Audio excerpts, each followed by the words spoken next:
بسم الله الرحمن الرحيم الحمد لله رب العالمين له النعمة وله الفضل وله الثناء الحسن وصلوات الله البر الرحيم وصلوات الله البر الرحيم والملائكة المقربين على سيدنا محمد أشرف المرسلين وحبيب رب العالمين وعلى جميع النبيين اللهم علمنا ما جهلنا وذكرنا ما نسينا وانفعنا بما علمتنا وزدنا علما وإنا نعوذ بك من حال أهل النار رب اشرح لي صدري ويسر لي أمري واحلل عقدة من لساني يفقه قولي اللهم لا سهل إلا ما جعلته سهلا وأنت يا حي يا قيوم تجعل الحزن إذا شئت سهلا اللهم اجعل أمري هذا سهلا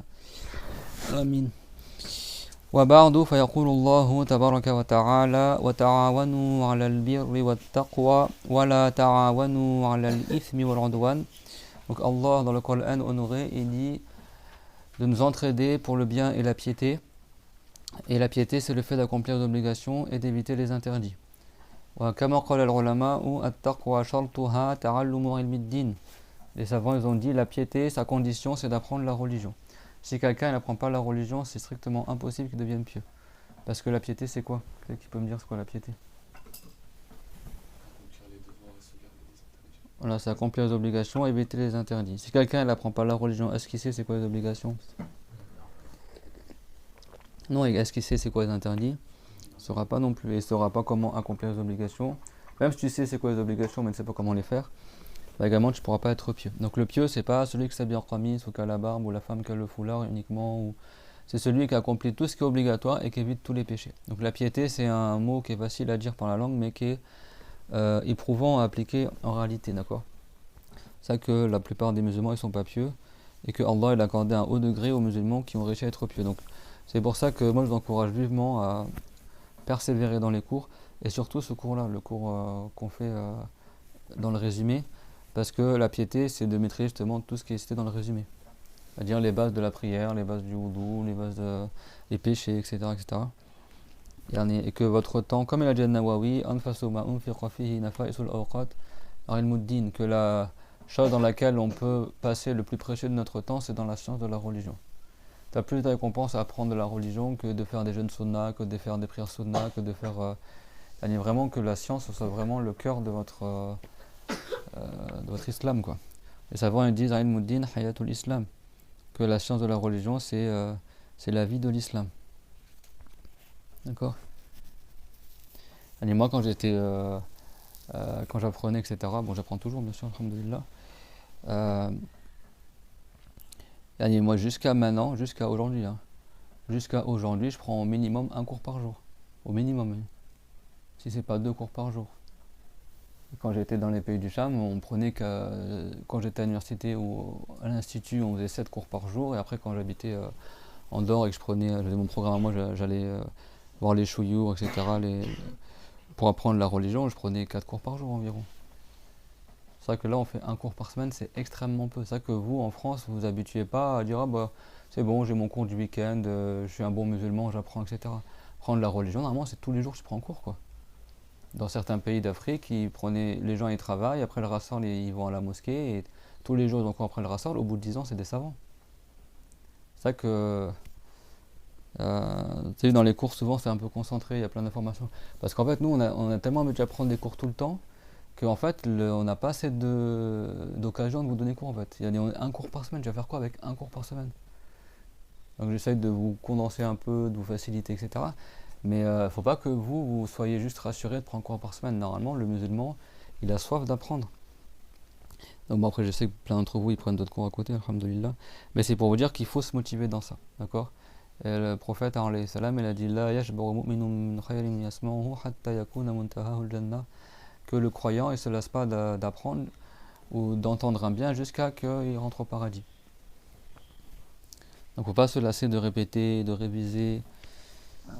de se perfectionner, etc. Parce que la base de ta pratique de l'islam, c'est la science. Si quelqu'un n'apprend pas la religion, même s'il fait plein de jeûnes sunnah, plein de prières, il va au hajj, il va à la umrah, ça se trouve, il fait rien du tout. Il fait rien du tout. C'est pas t'as l'intention et c'est bon, c'est une vraie science, l'islam. C'est-à-dire, c'est quoi les piliers, c'est quoi les admiratifs, c'est quoi les conditions, c'est quoi les choses qu'il faut récompenser, les choses à éviter pour que tu aies des récompenses en moins. Et ça demande du temps, ça demande des années d'apprentissage pour maîtriser tous les sujets du minimum obligatoire. C'est pour ça que les savants ils ont dit que là où tu peux mettre le plus précieux de ton temps, c'est pour apprendre la religion. Parce que tout le reste, il dépend de ton apprentissage. Même quand tu veux travailler dans la dunya, que tu vas avoir un métier, etc., tu as besoin d'apprendre la religion. Pour que ton contrat de travail soit valable, pour que les transactions que tu fais dans la vie de tous les jours, quand tu loues un appartement, quand tu achètes, quand tu te maries, quand tu divorces, quand tu voyages, etc., il y a des lois aussi. Les lois de l'islam, ça englobe tous les sujets du bas monde aussi. Et donc si quelqu'un n'a pas la science, il peut rien faire en fait. Et si quelqu'un il a appris, ben, il sait quel métier choisir, ça t'aide pour choisir un métier halal, à faire un contrat halal, ça t'aide à choisir ton épouse, ça t'aide à éduquer tes enfants. La science, c'est vraiment la base, ça t'aide dans toute ta vie. Que ce soit la vie conjugale, l'éducation des enfants, tes rapports avec les gens, comment tu réagis dans tes relations sociales, tout ça, c'est par la guidance du prophète, alayhi salam. الشخص يتعلم علم الدين فهذا يساعده في حياته اليومية حتى في الأمور الدنيوية كيف يشتغل كيف يعمل عقدا صحيحا كيف يستأجر بيتا كيف يتزوج كيف يربي أولاده كيف يعامل زوجته كيف يتعامل مع الناس كيف يخالق الناس كل هذا يعتمد على علم الدين. C'est pour ça que c'est vraiment لذلك يعني العلماء قالوا حياة الإسلام علم الدين. الشخص لا يكتفي بزيارة القبور ويصلي السنن أو يصوم النوافل وهو ما تعلم. قد يفعل ويفعل ويعمل ويعمل وفي الحقيقة لا يصوم ولا يصلي ولا يحج ولا يعتمر لأنه ما تعلم. فلذلك كما قال النووي رحمه الله ليكن أنفس ما ننفق فيه نفائس الأوقات علم الدين. ونكمل إن شاء الله في أركان الصلاة. Donc on continue إن شاء الله dans les piliers de la prière. Alors qu'est-ce qui peut me rappeler un peu les piliers de la prière? On avait pris les 9 premiers piliers. Donc c'est quoi les piliers de la prière? Déjà c'est quoi un pilier dans la prière? Faut décider ou pas? Quand on dit un pilier de la prière, ça veut dire quoi? Ahmed, aussi les filles au fond là. C'est quoi un pilier de la prière? Ce qui fait partie de l'acte sans lequel l'acte n'est pas valable. Voilà, c'est ce qui fait partie de l'acte, qui est obligatoire à faire dans l'acte, et si tu ne le fais pas, l'acte il n'est pas valable, d'accord? Donc là on parle pas des sunnas, des choses comme ça. La plupart des gens qui ne comprennent pas bien la religion, ou la plupart de ceux qui diffusent des trucs sur internet, parce que sur internet souvent c'est des catastrophes, ce que je trouve en francophonie là, ils te mélangent les piliers et les sunnas. Par exemple, là je suis en pleine préparation du Hajj, alhamdoulilah. Tu regardes sur internet, soi-disant ils te font le résumé du Hajj, ou comment tu fais, etc., avec des images, tout ça. Ils te mettent, donc Zarma c'est les piliers du Hajj. Hein. Tu fais le tour autour de la Kaaba, après il faut que tu bois de l'eau de Zamzam, après comme si boire de l'eau de Zamzam c'était un pilier du Hajj quoi. C'est une sunna, les savants ils sonnent shurbu Zamzam. بعد الطواف. لكن هذا ليس معنى هذا من أركان الطواف ومن أركان العمرة ومن أركان الحج. فكثير ممن ينشرون أشياء خاصة بالفرنسية على الإنترنت يعني بدون تحقيق بدون تدقيق يخلطون السنن مع الأركان. يعني أنا أكثر من مرة حتى في العمرة قالوا ما شربنا ماء زمزم لم نشرب ماء زمزم وحتى في السعي ما بالك يعني هذا خير لكن ليس يعني au point qu'il y a même des gens, je me rappelle dans les dernières Umrah là, il y en a ils étaient en panique. Oui, il faut boire de l'eau de Zamzam. Il y en a même pendant Ramadan. Pendant Ramadan, il n'y a pas d'eau de Zamzam parce que du coup on jeûne. Donc les Saoudiens ils enlèvent toutes les fontaines d'eau de Zamzam. Ben, il y a des gens qui étaient en panique. Mais comment on va faire? Il n'y a pas d'eau de Zamzam. Je dis mais c'est Ramadan. Et l'eau de Zamzam c'est même pas un pilier. Mais il y en a ils croient en fait parce que sur internet ils mettent tawaf, boire de l'eau de Zamzam, faire le sari, boire de l'eau de Zamzam quand tu fais le sari. Donc il y a des gens ils croient que boire de l'eau de Zamzam c'est obligatoire. Et ça vient d'où? Parce que en fait, beaucoup de gens, même qui font des choses en français, ils n'ont pas appris précisément la religion. Ils te mélangent tout. C'est pareil, quand tu vas apprendre la prière, il va te dire, faut que tu lèves les mains, faut que tu mets les mains là, tu récites la Fatiha. Mais après, il y a des choses, c'est pas obligatoire. Si tu n'as pas levé les mains, ta prière elle reste valable. Si tu n'as pas mis les mains comme ça, ta prière elle reste valable. Par contre, les piliers, c'est pour ça que j'insiste sur la définition, le pilier c'est quelque chose qui fait partie de la prière, mais si tu ne le fais pas, la prière n'est pas valable. Et même dans les sunnas, il y a des sunnas qui sont importantes, il y a des sunnas qui sont moins importantes. Il y a des sunnas que si tu les délaisses, tu dois te faire la prosternation de l'oubli, prosterner deux fois avant de passer le salam dans l'école de Shafiri. Il y a des sunnas, non. Si tu te prosternes pour ces sunnas-là, pour les avoir délaissés, ta prière elle est annulée. Il y a ce qu'on appelle des hay'a dans la prière, il y a ce qu'on appelle des abrad. On a qu'à faire salat ma yusamma abradon wa ma yusamma hay'a. Al-abrad sitta عند الشافعي هي سنن مؤكدة إذا تركها الإنسان المصلي يسن له يندب له أن يسجد للسهو وسجود السهو يكون قبل السلام ركعتين بعد التشهد يسجد مرتين ثم يسلم هذه سنة لكن إذا سجد سجود السهو في غير محله تكون بطلت صلاته أما الهيئات مثلا رفع اليدين أن يضع اليد اليمنى على اليسرى مثلا يكبر عند الانتقال في كل ركن قولي إلا عند الارتفاع هذه الأمور هذا يقال له هيئات يعني هيئات هيئات هذه الهيئات لا يجدر لتركها أما مثلا شخص إذا ترك عمدا نسي مثلا أو ترك عمدا نسي التشهد الأول هذا يجدد له إذا مثلا نسي الصلاة على النبي بعد التشهد الأول يسجد له إذا نسي الصلاة على الآل بعد التشهد الأخير يعني بعد صلاة النبي عليه السلام يسجد له إذا لم يجلس التشهد الأول يسجد له يعني هذه من السنن لأن الشخص إذا ترك التشهد الأول ولو تركه لكن يسن له أن يبقى جالسا بقدر التشهد هذا إذا ترك التشهد والجلوس كذلك يكون ترك sunnatayn. Par exemple, si quelqu'un délaisse le premier tashahhud dans la prière, après elle reste valable parce que le premier tashahhud dans l'école de Shafiri, tahiyyatu lillah, etc. Vous avez rappelé les enfants tashahhud? Vous l'interrogerez tout à l'heure, d'accord? Et le premier tashahhud il n'est pas obligatoire dans la prière, il est sunna. C'est le dernier tashahhud qui est obligatoire. Donc si quelqu'un délaisse le premier tashahhud, déjà il n'a aucune récompense dans sa prière quasiment, parce que c'est une sunna très importante. Et tu le fais, mais tu restes pas trop longtemps assis. Tu le fais, après tu fais l'invocation en faveur du prophète, après tu te relèves. Le premier tashahhud, après la deuxième raka, dans une prière de 4 raka, on parle ici, ou dans le maghreb par exemple, après les deux premières, tu t'assois, tu récites tashahhud, et après tu te relèves et tu fais les raka d'après. Ça, ce premier tashahhud, il est sunna, mais c'est une sunna importante, mu'akkada. Si quelqu'un le délaisse, c'est recommandé qu'il se prosterne avant de passer le salam 2 fois, ce qu'on appelle la prosternation de la distraction ou de l'oubli. C'est bon?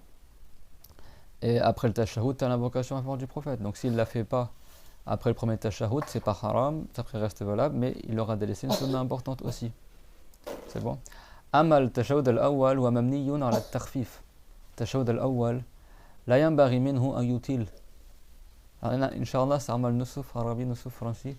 بعض الناس كتبوا لي يا ليت في شرح بالعربية أكثر يعني دائما أحاول أن يكون نص نص. Il y a des gens ils râlent parce qu'ils disent pourquoi c'est pas que en français, on a besoin de cours en français, il y a beaucoup de choses en arabe déjà, donc s'ils pouvaient faire qu'en français.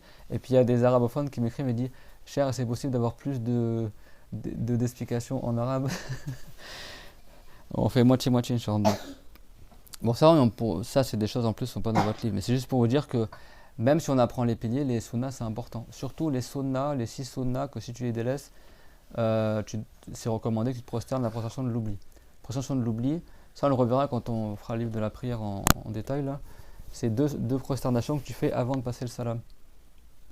Si tu délaisses le premier tashahhud, ou alors tu délaisses la position assise pour le premier tashahhud, parce que si quelqu'un ne fait pas le premier tashahhud, ça reste quand même sunna qui reste assis entre les 2 paires de raka, c'est bon? Tu peux délaisser le premier tashahhud, mais quand même rester assis, le temps de faire le tashahhud. Donc le fait de rester assis, c'est sunna, et le fait de faire le tashahhud, c'est sunna aussi. Et le fait de réciter l'invocation avant du prophète après le premier tashahhud, c'est aussi sunna. Sauf que là, tu ne fais pas une invocation qui est longue. C'est comme j'ai dit en arabe, le premier tashahhud, il est fondé sur l'allègement. Parce que c'est rapporté dans le hadith que le prophète, il ne restait pas longtemps assis pour le premier tashahhud. Et dans l'école de Shafiri, et même dans d'autres écoles, tu n'as pas le droit de rester trop longtemps assis. Dans l'école Shafiri, il y a un avis que si tu restes trop longtemps assis, ta prière elle est annulée. Chez les Hanafites, par exemple, ils disent tu fais même pas l'invocation avant du prophète, tu fais le premier tashahhud, tu te relèves direct. Abu Hanifa, il te dit c'est haram t'as un péché quoi, si tu restes assis plus que le tashahhud. T'as pas de péché à faire l'invocation en faveur du prophète, mais t'as le péché de ne pas être relevé directement après le premier tashahhud.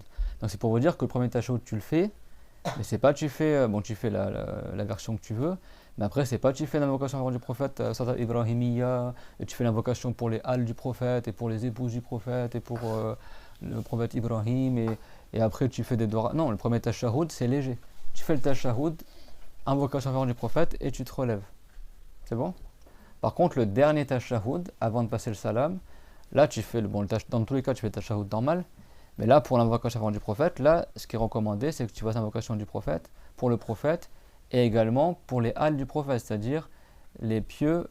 Bon, certains ils expliquent par la famille du prophète. À la base, dans le sujet de l'invocation en faveur du prophète, les halles ça veut dire les pieux musulmans, même si ce ne sont pas de la famille du prophète, les pieux de sa communauté. Et le mieux c'est que tu fasses as-salat al-Ibrahimiyya. Allahumma salli ala Muhammadin wa ala ali Muhammad kama sallaita ala Ibrahim wa ala ali Ibrahim. Allahumma barik ala Muhammadin wa ala ali Muhammad kama barakta ala Ibrahim wa ala ali Ibrahim fil alamin innaka hamidun majid. Après il y a plusieurs versions, plusieurs manières de le dire. C'est bon les enfants, vous écoutez. Ça c'est le mieux, ça c'est la meilleure manière de faire l'invocation en faveur du prophète. Et après que tu as fait ça, c'est recommandé de demander la préservation contre 4 choses. Allahumma inni a'udhu bika min adhab al-qabr wa min adhab al-nar wa min fitnati al-mahya wal-mamat wa min fitnati al-masih ad-dajjal. هذا في التشهد الأخير. قلنا التشهد الأول مبني على التخفيف. فالشخص يعمل التحيات التشهد بعد ذلك يصلي على النبي لكن لا يصلي على آل النبي. يعني لا يطيل في الصلاة على النبي. حتى عند الحنفية لا يعمل صلاة النبي، يقوم فورا وإلا يكون وقع في المعصية إذا لم يقوم فورا بعد التشهد. هم لا يقولون أنه حرام أن تصلي على النبي، لكن أبو حنيفة رحمه الله كان يقول أنه لا يطيل في التشهد الأول بحيث إذا أنهى التشهد ومع ذلك لا يقوم يكون عمل يعني هذا مكروه تحريميا، يعني معصية صغيرة ليست كبيرة ولكن معصية صغيرة. عندهم يقوم فورا. عند الشافعي يوجد قول أنه إذا بقي أكثر من الأذكار الواردة بعض العلماء قال تبطل الصلاة، يعني التشهد الأول، أنه الوارد في الحديث أن الرسول عليه السلام كان يجلس وقتا قليلا يعني بقدر التشهد، يعني ليس طويلا جدا، هذا في التشهد الأول. أما التشهد الآخر ماذا يفعل؟ يتشهد كالعادة. alors في كليهما يعمل التشهد يعني الوارد يعني تحيات إلى آخره. لكن في التشهد الأخير ماذا يفعل؟ يصلي على النبي، وهنا يسن أن يزيد الصلاة على الآل، والأحسن يعمل الصلاة الإبراهيمية التي ذكرناها قبل قليل. وبعد ذلك ورد في الحديث أنه يسن أن يستعيذ بالله من 4 أشياء: من عذاب القبر ومن عذاب النار أو من عذاب جهنم على حسب الروايات، ومن فتنة المحيا والممات ومن فتنة المسيح الدجال، وكل ذلك قبل السلام. وإن شاء يدعو له أن يدعو بعد التشهد، يدعو ما يشاء ثم يسلم. إذا ترك شيئا من أبعاد الصلاة يسجد ركعتين سجدتين قبل السلام ثم يسلم. Et donc celui qui dans l'ayat al-Shahud, il l'a terminé, on a dit le mieux c'est qu'il fasse as-salat al-Ibrahimiyya, donc elle est plus longue. Et donc tu as fait l'invocation aussi pour les halles du prophète et même pour les halles du prophète Ibrahim alayhi salam, le meilleur des prophètes. Et donc là, le dernier tashahhud, là tu peux durer plus longtemps.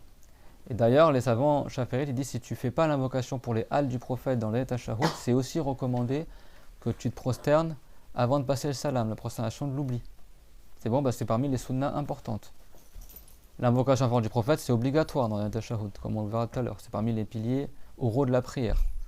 C'est bon, mais c'est fortement recommandé qu'après tu invoques pour les halles du prophète. Donc si tu as fait as-salat Ibrahimiyya, tu as déjà fait pour les halles du prophète. Et après, c'est recommandé que tu demandes à Allah, si tu veux, qu'il te préserve du châtiment de la tombe, du châtiment de l'enfer, de la corruption de la vie, des mauvais états dans la vie et la mort, et de la corruption du Dajjal, d'accord. Quand le Dajjal il va arriver à la fin du monde, il y aura beaucoup de d'égarements, etc. Et donc tu demandes à Allah de te préserver des égarements causés par le Dajjal. Et après, si tu veux, tu passes le salam, ou si tu veux, tu restes assis, tu continues à faire des invocations, et après, tu passes le salam. Donc, le dernier tashahhud, tu peux rester plus longtemps. C'est clair? Et si tu as délaissé une des 6 sunnas importantes, eh ben, tu te prosternes avant de passer le salam. Et c'est pas du te prosternes pour toutes les sunnas. Donc, même les sunnas, ça s'apprend. C'est quoi les sunnas pour lesquels on se prosterne? C'est quoi les sunnas pour lesquels on ne se prosterne pas? Ça, c'est un sujet détaillé qu'on va pas voir aujourd'hui, mais juste pour que vous ayez une idée vite fait. Également, celui qui a délaissé Dora al-Qunut dans le soubor ou qui a délaissé la position debout pour Dora al-Qunut. D'accord? Voilà. Donc, dans l'école Shafiri, tu fais Dora al-Qunut dans la prière du soubor. C'est pas dans toutes les écoles, ça. Chez les Hanafites, tu fais pas. Enfin, chez les Malikites, par exemple, tu fais pas au même moment que chez les Shafirites, par exemple.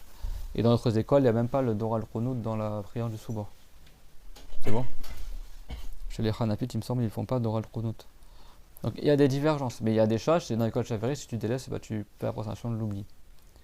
Et il y a des sunnas qui sont plus légères que ça, qu'on appelle en arabe des hayat, ça veut dire c'est juste des attitudes dans la prière. Par exemple, quand tu es debout, c'est recommandé qu'il y a un empan entre tes deux pieds. Il y a des gens, ils écartent les jambes ou ils serrent les jambes.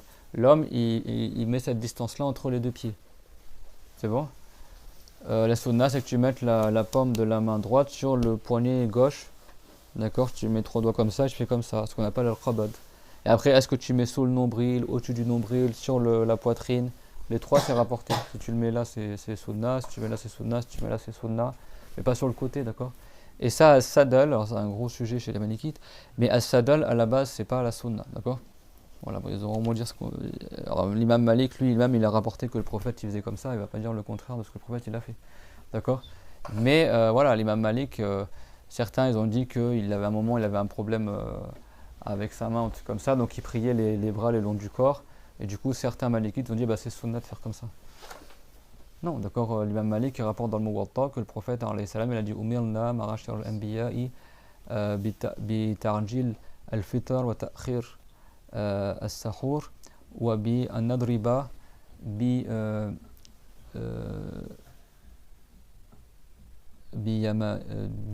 yaminina ala shama'ilina, dans le sens où, comme il a dit alayhi salam, que nous les prophètes, donc c'est le prophète qui parle bien sûr, il dit nous le groupe des prophètes, on a été ordonnés de se précipiter pour rompre le jeûne, de retarder le sahur, ce que tu manges durant la nuit pendant le Ramadan, et de taper avec la main droite sur la main gauche, et de mettre la main droite sur la main gauche dans la prière. L'imam Malik il rapporte ça, il ne va pas dire le contraire après. C'est bon? Après, il y en a, ils ont parlé. Après, certains Malikites, ils disent c'est sunna, sadal, il y en a, ils vont dire non, c'est pas comme ça, etc. Chez les chiites, par exemple, ils font un sadal aussi, c'est-à-dire qu'ils mettent les bras le long du corps. Après, elle reste valable comme ça. C'est pas haram, ça annule pas la prière. Mais la sunna, c'est de faire comme ça, d'accord? De mettre la main droite sur la main gauche, et pas la main gauche sur la main droite. La main droite sur la main gauche. Tout ça, si tu le fais pas, si tu ne prosternes pas, la prosternation de l'oubli. C'est des sunnahs qui sont juste des attitudes dans la prière, ce qu'on appelle des hayat. Al-qabad, masala naza min al-hayat, yalfar al-yadayn, yukabbir quand il dit Allah Akbar, quand il va se prosterner, quand il... كل هذه الأمور هي سنن يعني أقل درجة من السنن المؤكدات فهذا لا يوجد له وهذا شيء يعني يدرس في كتب أوسع. Et ça, c'est des choses qu'on apprend dans d'autres livres. Donc pourquoi je vous dis ça? Il y a des gens, en fait, ceux qui apprennent pas le fiqh dans les livres des savants, vont dire oui, quand tu fais la prière, il faut que tu lèves les mains, après tu mets les mains comme ça, tu récites la Fatiha. Donc quelqu'un il va croire que s'il lève pas les mains, sa prière n'est pas valable, par exemple, ou des choses comme ça. Il mélange tout. Donc nous, l'objectif du cours résumé, c'est que on commence par les piliers. Donc c'est quoi les piliers? C'est quelque chose que si tu le fais pas, la prière ne sera pas valable. Donc tu verras qu'il y a la plupart de ce que je citais là, c'est même pas dedans. C'est clair? Mais après, si tu veux faire le mieux et avoir la récompense de ta prière, bah, tu apprends après les sunnas de la prière. Mais il faut commencer d'abord par les obligations. Pas que tu mélanges tout, après tu sais pas qu'est-ce qui est obligatoire, pas obligatoire. Et après tu es dans le stress. Oui, quand j'ai dit Allah Akbar, j'avais pas levé les mains. Du coup, y en a, ils ont dit waswas, du coup ils annulent leur prière, ils refont leur prière parce qu'ils ne savent pas si c'est valable, pas valable. Et celui qui n'a pas appris, il se mélange tout. Il y a plein de gens à notre époque, malheureusement, qui prient. Ils savent rien de leur prière, quoi. Ils savent pas si c'est valable, pas valable. Ils sont là, de toute façon, avec Dieu qui sait si c'est valable ou pas. C'est pas comme ça qu'on pratique l'islam. Il y en a plein, ils ressentent rien du tout dans leur prière. Ils n'ont pas la crainte de Allah, ils savent pas ce qu'ils font, ils savent même pas si c'est valable, pas valable. Ils annulent leur prière, ils refont. Tu vois, c'est pas comme ça la pratique de l'islam. Et ça, c'est parce qu'ils n'ont pas appris. Quand tu as appris, bah, tu sais si ta prière elle est valable ou pas. J'ai fait ça, ok, c'est valable. Tu ressens la crainte de Allah. Et c'est pareil pour le jeûne, c'est pareil pour le hajj, c'est pareil pour tous les actes d'adoration. Chaque acte d'adoration, il a des règles. Si quelqu'un ne l'apprend pas, ben, il a peut-être aucune garantie que son acte sera valable. Donc c'est quoi le premier pilier de la prière? L'intention. Quand est-ce qu'on fait l'intention, les enfants, dans la prière? Quand on dit Allahu Akbar, c'est pas Allahu Akbar, d'accord? C'est Allahu Akbar.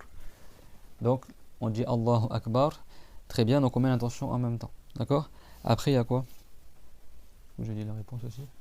Oui, Ahmed. Voilà, mais du coup, on a dit l'intention et tu dis aussi Allahu Akbar. C'est bon, vous vous rappelez, c'est quoi les piliers de la prière? Les paroles obligatoires de la prière, c'est quoi? Takbir, donc dire Allahu Akbar. La Fatiha, il y a 5 piliers. Dire Allahu Akbar pour entrer dans la prière. Réciter la Fatiha, la bonne manière, en entier, avec la basmala. Après, dernier tashahhud, l'invocation en faveur du prophète après le dernier tashahhud, et le salam. Et le salam, il doit dire Assalamu alaykum au minimum. La sunna, c'est qu'il rajoute wa rahmatullahi wa barakatuh pour le premier salam. Et la sunna, c'est qu'il rajoute un deuxième salam. Dans l'école de Shafi'i, c'est bon. Il y a al-kan al-qawliya fi al-salah, عند الشافعي. Il y a خمسة. تكبيرة الإحرام. Et il y a فقط هذه يعني ليست التكبيرات الأخرى. Les autres takbir dans la prière, c'est pas obligatoire. قراءة الفاتحة بكاملها بشكل صحيح مع البسملة عند الشافعي رحمه الله. التشهد الأخير الذي يكون قبل السلام. الصلاة على النبي وأقلها اللهم صل على محمد. والسلام ولفظ السلام أقله السلام عليكم. لا يقول السلام عليكم. ويسن أن يزيد ورحمة الله وبركاته على التسليمة الأولى ويزيد تسليمة ثانية. Ça c'est les pieds oraux. Donc quand tu fais la prière, tu dis Allahu Akbar. Après, avec l'intention de faire la prière, ça on l'a déjà vu dans le cours dernier, tu récites la Fatiha. Après on fait quoi pour réciter la Fatiha? On parle des piliers là. Donc la sunna c'est de rester une sourate après la Fatiha, mais ça c'est pas un pilier donc on ne le cite pas. Voilà ce que je veux dire maintenant, ça c'est pas obligatoire, c'est sunna. Mais c'est bien de le faire dans les 2 premières rakas. Après tu fais quoi? Donc on est debout pour rester la Fatiha, très bien. Pour la prière obligatoire. Une fois que tu as fait le takbir avec l'intention, tu es debout pour rester la Fatiha, tu as resté la Fatiha, après tu fais quoi? Tu te redresses. Non, tu t'inclines, d'accord? Tu réponds aussi toi. D'accord, tu t'inclines. Qu'est-ce qu'on avait dit dans le cours dernier? Comment tu t'inclines? Ouais. Laissez les enfants répondre. On s'incline le dos bien droit. Ouais. Et les genoux sur les... T'es content? Les. C'est pas les genoux. Tu mets ça. Donc on met le dos bien droit, ça c'est la sunna. Et on met les paumes des mains sur les genoux, de sorte qu'on puisse mettre les paumes des mains sur les genoux. Mettre les paumes des mains sur les genoux c'est sunna, mais tu dois t'incliner de sorte que tu pourrais mettre les paumes des mains sur les genoux. Et la sunna c'est que le dos soit bien droit. Et les jambes bien droites, que le dos il soit aligné avec la nuque. Donc tu t'inclines de sorte que tu pourrais atteindre les paumes de tes genoux avec la paume de la main, pas avec les doigts, avec la paume. La paume c'est ça, c'est pas ça. Ça c'est les doigts, ça c'est la paume. يركع بحيث تنال راحته ركبتيه والراحة هي ما سوى الأصابع من الكف ليس بأطراف الأصابع نال الركبتين. وكما قلنا في الدرس الماضي يسن وضع الراحتين على الركبتين ولا يجب. كان يركع بحيث يستطيع أن ينال براحتيه براحة الكف الركبين. Après on fait quoi quand tu es incliné? Après on se redresse. On se redresse, donc on se redresse pour aller où? Dans la même position qu'on était avant de s'incliner, c'est bon? Donc si quelqu'un est pris assis, il revient assis. Si quelqu'un est pris couché, il revient couché. Si quelqu'un est pris debout, il revient debout. On va refaire tout ce qu'on avait la semaine dernière. Ouais. Après on s'incline. On s'incline ou... Tu t'es incliné, après tu te redresses. On se prosterne. Comment on se prosterne? Ouais. Alors réfléchissez bien avant de répondre. Combien de dos on doit mettre sur le sol quand on se prosterne? Bah, Toi, t'es pas là la semaine dernière en plus. Qu'est-ce qu'on met sur le sol quand tu te prosternes, qui est obligatoire? Les mains. Alors le nez, c'est pas obligatoire dans l'école de Shafi'i, c'est obligatoire dans l'école Hanafite et Malikite, mais c'est pas tu te prosternes juste sur le nez. Tu te prosternes sur le front, et la sunna, c'est que tu mettes le nez avec, c'est bon? Et le front, il faut que ce soit comment? il faut pas que, par exemple, le voile soit couvert par le front. Voilà, faut pas que le voile il va sur le front ou alors qu'on en dessous, faut que ce soit le front qui est nu, d'accord? La peau du front. Après, il y a des détails qu'on a cités, les divergences qu'on va pas revenir dans le cours dernier, on avait vu. Après, il y a quoi? Donc, quand tu te prosternes, tu poses le front. Ça, c'est la base de la prosternation. Il y a quoi encore? Il y a combien d'os qu'on doit mettre sur le sol quand on se prosterne? Ahmed, 6, t'es sûr? 6? 7. 7. C'est quoi les os? Il y a les pommes des mains. Ouais. Donc, c'est pas juste les pommes ici, c'est l'intérieur de la main. Même si c'est juste les doigts. Il y a une partie de l'intérieur de la main. Et il a le front et le nez. Donc le front, le nez c'est sunna, donc le front, les mains, ça fait combien là? Ça fait 3. Après il y a quoi à mettre sur le sol? Faudé. ici il y a les genoux, Les genoux. Et après? les orteils, Les orteils. Et quelle partie des orteils? derrière. Derrière des orteils, ça veut dire quoi derrière des orteils? C'est quoi qu'on met des orteils sur le sol? Ouais. Ça veut dire sous les orteils. Sous les orteils, d'accord? Il faut que le pied il soit. Les orteils, il faut qu'ils soient. Pliés, d'accord? C'est-à-dire comme ça, c'est bon. C'est pas il se prosterne, il pose le dessus des pieds, il pose le dessous des orteils. C'est bon? فالرسول كما أخبر عليه الصلاة والسلام أممت أن أسجد على سبعة أعظم. Ça veut dire que le prophète l'a dit, il m'a été ordonné de me prosterner sur 7 os. C'est bon? Ça c'est dans l'école de Shafi'i. Voilà, c'est la prosternation. Et la prosternation, on l'a fait 2 fois. Donc dans l'école de Shafi'i, dans ce livre-là, comme dans d'autres livres également, ils considèrent les 2 prosternations comme un seul pilier. C'est bon? Donc c'est la même manière de faire pour les 2 prosternations. On avait dit qu'il fait en sorte aussi que son derrière soit plus haut que devant, comme on a vu la semaine dernière. Et il reste bien sûr sans bouger durant la prosternation. فالعاشر الطمأنينة في السجود والحادي عشر الجلوس بين السجدتين. Donc le 10e pied de la prière, c'est le fait de rester sans bouger dans la prosternation. Et le 11e pied de la prière, c'est le fait de s'asseoir entre les 2 prosternations. فالجلوس بين السجدتين لابد أن يجلس بهيئة تسمى جلوسا في اللغة. يعني الشخص لابد أن يلصق مقعدته بشيء بحيث يكون جالسا. إما أن يجلس على عقبيه مثلا على قدميه أو يجلس على الأرض أو يجلس على فخذه. وهناك هيئة يعني معروفة سنة تسمى الافتراش. أن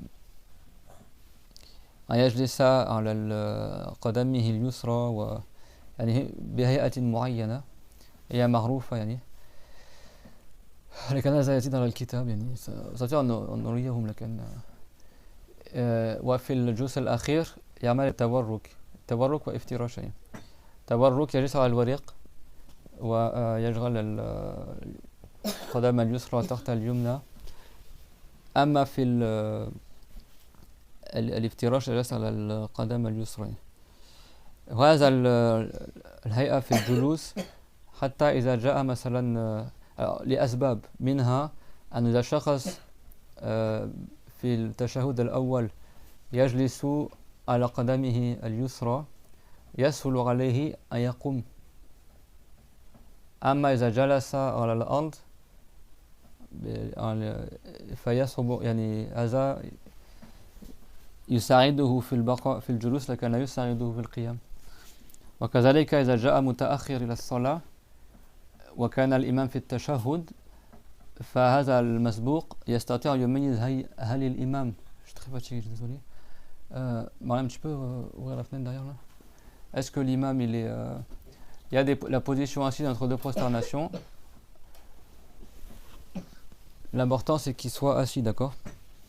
هذا الكلام أصلا هذا في التشهد ليس في بين السجدتين، لكن هو حتى ننهي الموضوع فقط.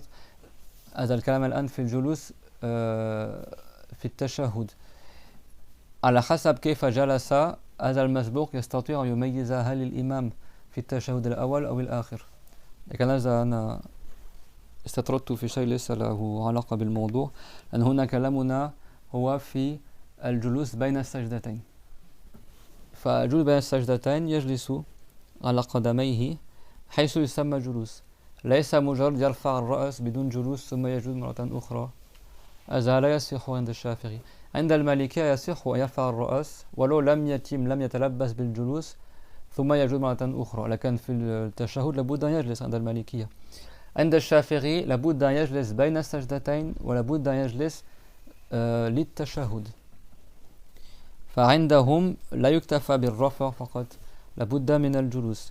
Donc le 11e pilier, c'est que tu t'assois entre les deux prosternations. Dans l'école de Shafi'i, c'est pas suffisant juste tu relèves un peu la tête, après tu te reprosternes. Il faut que tu te relèves totalement, tu t'assois entièrement. Et bien sûr, tu restes sans bouger, il y a des écoles sunna à dire, et après tu te reprosternes.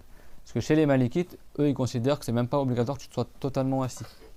Tu te relèves à la prosternation, même si c'est pas jusqu'à être assis, et après tu peux te reprosterner. Mais chez eux, il faut quand même que tu sois assis pour le tashahhud, c'est clair? Donc dans l'école de Shafi'i, il faut vraiment que tu aies une vraie position assise entre les deux prosternations. Et quand on dit assis, ça veut dire que ça doit être une position que dans la langue, on dit que c'est une position assise, une assise, comme on dit en français. C'est bon? L'assise entre les deux prosternations. C'est-à-dire qu'il faut que tes fesses soient posées sur quelque chose. Soit elles sont posées sur tes talons, soit sur tes pieds, soit tu es assis par terre, mais il faut que tu sois assis. Même si quelqu'un, par exemple, il a un plâtre à la jambe, il n'arrive pas à plier sa jambe, il s'assoit en tendant la jambe devant, mais il faut que c'est par terre, et il s'assoit, de sorte que ses fesses soient posées sur quelque chose.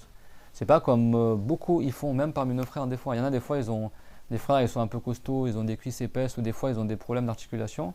Et qu'est-ce qu'ils font? Ils ne peuvent pas entièrement plier leurs jambes quand ils sont à genoux entre deux prosternations. Donc qu'est-ce qu'ils font certains? Ils se mettent comme ça. Ils ne sont pas assis. Ils restent les fesses en l'air. Il est à moitié il est entre la position assise et il est à genoux en fait, c'est bon? Parce qu'il y en a, ils n'arrivent pas à bien. Moi, ça m'est déjà arrivé de voir rencontrer des frères qui, parce qu'ils ont une cuisse épaisse, sont costauds, tu vois, sont musclés par exemple, du coup, ils ne peuvent pas entièrement plier leurs jambes. Ça fait qu'ils ne peuvent pas s'asseoir à genoux comme ça. Et du coup, si les fesses, ça touche rien du tout, ça compte pas comme une position assise. Après, elle n'est pas valable. Des fois, les gens, ils ont des problèmes un peu d'articulation, tout ça. Et qu'est-ce qu'ils font? Au lieu de s'asseoir, ils restent à genoux comme ça. Je me rappelle à l'époque, là, à la mosquée, tu avais une personne âgée, tous ses frères faisaient comme ça. Je suis allé le voir, je lui ai dit mais c'est pas valable, t'es pas assis en fait dans ta prière. Même chez les Malikites, entre deux prosternations ça passe. Par contre pour le tashahhud, il faut que tu sois assis, même chez les Malikites. Donc il y a bien un moment où il faut que tu sois assis. Et lui à chaque fois il restait à genoux. Comme il était âgé, il restait à genoux. Il n'avait pas les fesses posées sur quelque chose. Vous comprenez ce que je veux dire ou pas? Ça va pas voir dans la vidéo, c'est pas grave. Mais il restait comme ça quoi. Pas il est assis sur ses talons. Il reste comme ça. Et ses fesses elles touchent rien du tout. Vous comprenez ce que je veux dire? Mais ça, c'est pas valable. Il faut que position assise, ça veut dire que soit tes fesses sont assises sur le talon, soit tu es assis comme ça sur le sol, même si tu as les jambes tendues devant, mais il faut que ça soit assis. La Bouddha, yafral shay'an yusamma julusan. C'est clair, mon tout le monde? Et ça, il y en a plein, ils ne le savent pas. Moi, ça m'est déjà arrivé plus d'une fois de voir des frères qui, en fait, entre deux prosternations ou quand il doit être assis, il n'est pas assis. Après, il dit oui, mais j'ai des problèmes de genoux. Oui, c'est pas une excuse. Bien sûr, c'est une excuse, tu vas pas te détruire le genou. Mais c'est-à-dire que si tu n'arrives pas à plier tes jambes, tu t'assois en tendant tes jambes devant. Mais il faut que tu sois assis. Position assise dans la prière, c'est même si tu es assis en tailleur ou tu es assis les jambes, tant que c'est une position assise, ça reste valable. Après, bien sûr, il y a des positions qui sont par exemple, t'asseoir comme ça, comme le chien là. Genre, ça, c'est déconseillé dans la prière. Mais ça reste valable. C'est bon? إقراء الكلب يعني إذا شغل جلس هكذا كيف الكلب يعني يطوي كذا رجليه إنما يجلس يعني هذا يصح لكن مكروه كما يقول النووي في المنهاج. Mais ça reste valable. C'est bon, l'important c'est que tu aies les fesses posées sur quelque chose. Donc si quelqu'un il a un plâtre à la jambe, bien sûr on va pas lui dire il faut que tu plies ta jambe, elle est cassée, tu la plies quand même et il va se tenir, mais non. Mais dans ce cas-là, qu'est-ce qu'il fait? Il tend sa jambe devant et il s'assoit sur le sol. Et pour se prosterner, s'il arrive à se prosterner comme ça en tendant sa jambe derrière et puis se prosterne comme on a dit, il fait comme ça. S'il ne peut pas du tout se prosterner, il reste assis comme ça et puis il fait la prosternation en se penchant en avant. Il y a des solutions, comme on a vu dernière, si quelqu'un il est dans un cas exceptionnel parce qu'il est malade, tout ça, il y a des solutions pour qu'il fasse la prière. Mais dans tous les cas, c'est obligatoire qu'il soit assis. Par si le gars il a un problème, il ne peut pas s'asseoir du tout, là il y a d'autres détails, mais tant qu'il peut poser ses fesses sur quelque chose, même si c'est une position qui n'est pas habituelle dans la prière, mais il faut que ça soit quelque chose qu'on puisse nommer ça julus en arabe, une assise. Donc si quelqu'un a un problème de jambe, il s'assoit d'une manière où ça ne va pas le nuire, mais il doit s'asseoir. Tant qu'il peut s'asseoir, il doit s'asseoir. C'est clair, tout le monde, ça? Parce qu'il y a plein, même parmi nos frères, ils ont un problème de jambe, qu'est-ce qu'ils font? Du coup, ils restent comme ça, ils ne s'assoient pas, ils se mettent à genoux. Mais toi, tu peux faire comme ça, tu mets tes jambes, tu les tends devant et tu t'assois par terre. Donc ça veut dire que tu es capable de t'asseoir. Donc tu n'as pas le droit de délaisser la position assise, ta prière, elle n'est pas valable. Mais oui, mais j'ai un plâtre ou j'ai un problème de jambe. Oui, tu as une autre solution, tu as d'autres positions pour t'asseoir. Si vraiment il n'y a aucune position assise que tu es capable de faire, là, dans ce cas-là, il y a d'autres détails. Mais si tu peux t'asseoir d'une manière ou d'une autre, il faut que tu t'assoies.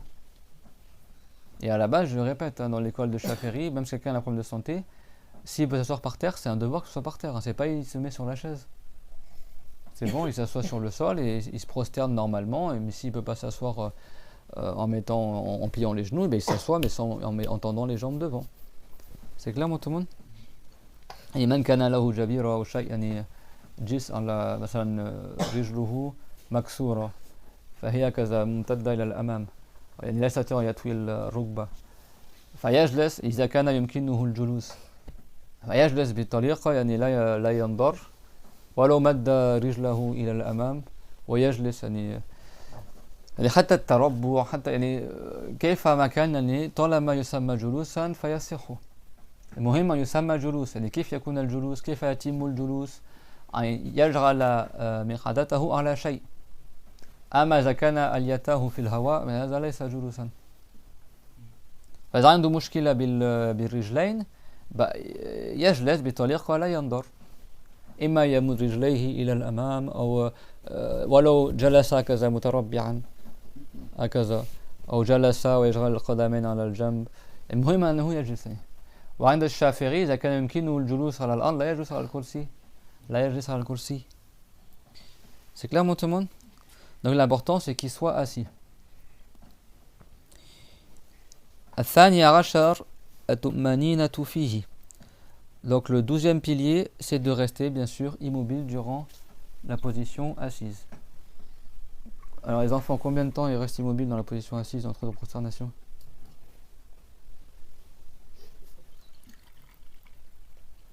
Chou Salim, fais-moi le malin là. Tu sais ou pas?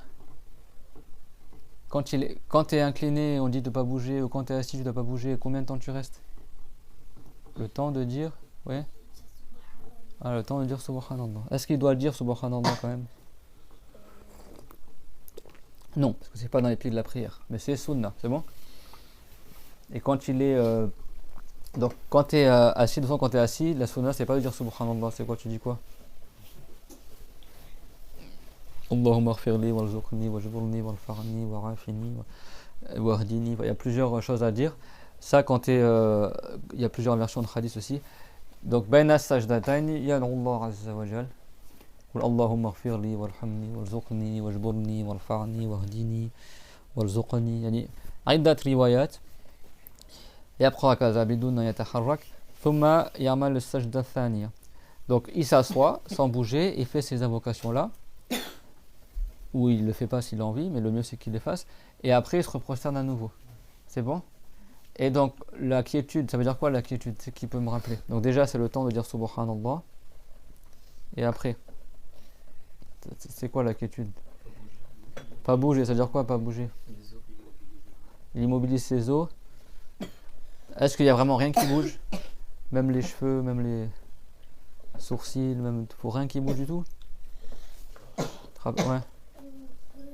Bouger les yeux. On peut bouger les yeux. On peut bouger les yeux. Bouger les yeux dans la prière, ça n'annule pas la prière. Par contre, les enfants, écoutez bien, il y a deux sujets. Le premier, c'est que beaucoup parmi vous, quand ils font la prière, ils s'inclinent, se redressent, s'inclinent, ils ne font pas la quiétude. Donc ça, dans l'école Chaféry, c'est pas valable. C'est bon les petits? Donc quand tu fais la prière, tu es incliné, tu restes incliné sans bouger.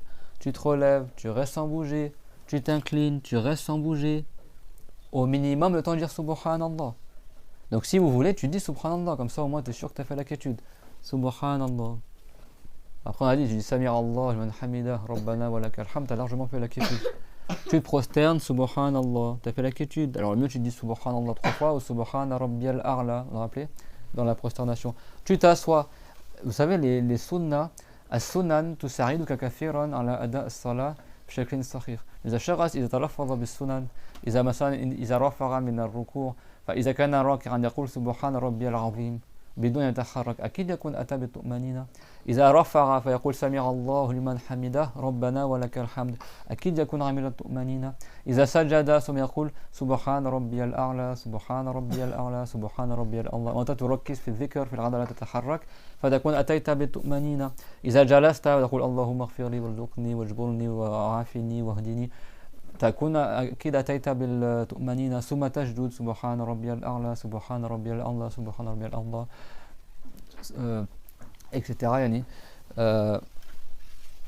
سبوح قدوس رب الملائكة والروح. يعني في أشياء يعني زيادة تقول في السجود سجد لك إلى آخره. فكل وجهي وسمعي وبصري إلى آخره.